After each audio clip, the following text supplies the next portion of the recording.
a pit stop for all things NASCAR with the Four Tire Change podcast. Here is your host, Dawson Iserlo.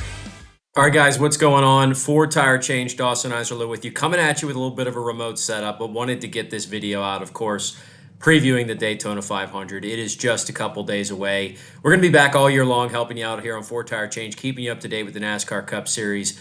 And let's talk about the Great American Race coming up on Sunday. We've got qualifying behind us. The duels are behind us, so we know the starting lineup. We know what this is going to look like a little bit. Got a little bit of a sample for the racing.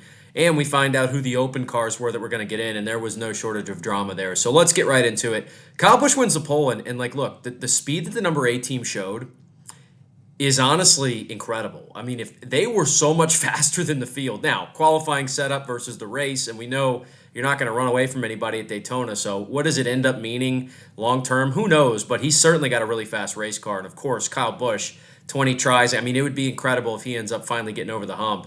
So first off, that's the one thing that you start to draw your eye to. Okay, that 8 team's bringing it. Let's see if this is going to be sustained over the course of the weekend. As far as the duels are concerned, look, like everyone else, I mean, I don't love all the fuel-saving stuff. I think it's a little bit frustrating to deal with. It was still a problem. It's still a thing.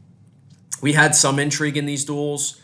The second one had the green flag stops that were fascinating to see the different strategies, but down the stretch, like no big moves really, no big, there was a big wreck in the first one, not the second duel, but so I don't know. I don't know if you get a ton out of them.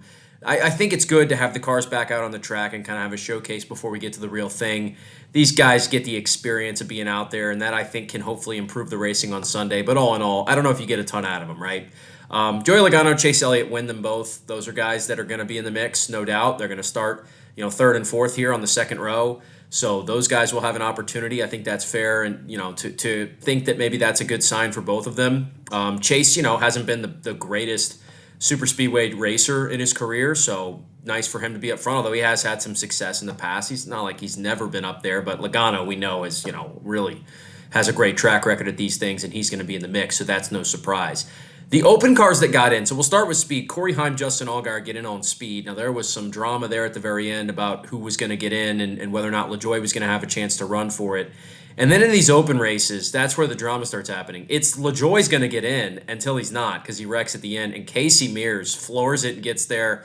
Great soundbite on the radio where they were like, well, we don't know what we're going to do because the car's torn up, but we're in the race, so let's celebrate. So happy for the 66 team. Going to be cool to see them out there on Sunday. And then in the second race, even more drama for the open cars, which I do like that the open cars are there, by the way. I think this is a good sign that there's that many teams and drivers that are trying to make this race that want to be a part of it. It should be that way. It's a Daytona 500 after all.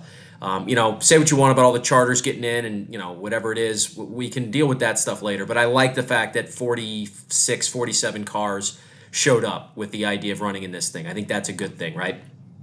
But, of course, the drama here. Anthony Alfredo, great story. He shows all that emotion on pit road after the fact. He's so fired up to make the race. And then he gets DQ'd for this tape situation after the fact. I'm not here to argue the rules. I think it's tough. I mean, NASCAR has to enforce these the way they do.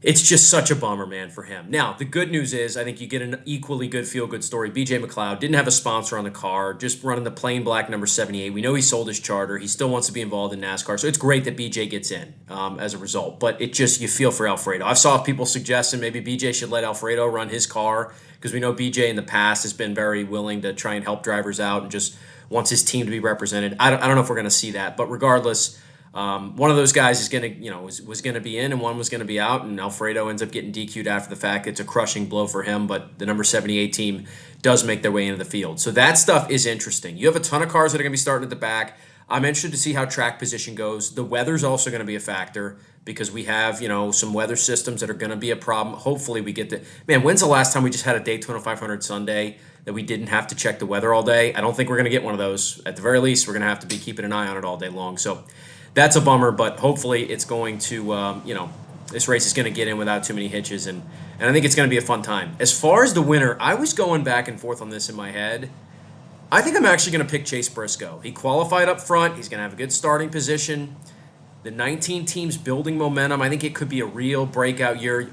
Briscoe, you could already argue last year was a breakout year for him in the run he put together. about Chase Briscoe getting this thing started off with a hot win at Daytona to get the season underway? I can't wait, man. Daytona 500 weekend, we wait all offseason for it. It's finally arrived. Ford Tire Change can be back all year long, so stay tuned with us. Appreciate you for joining us, and enjoy the Great American Race on Sunday. Should be a whole lot of fun.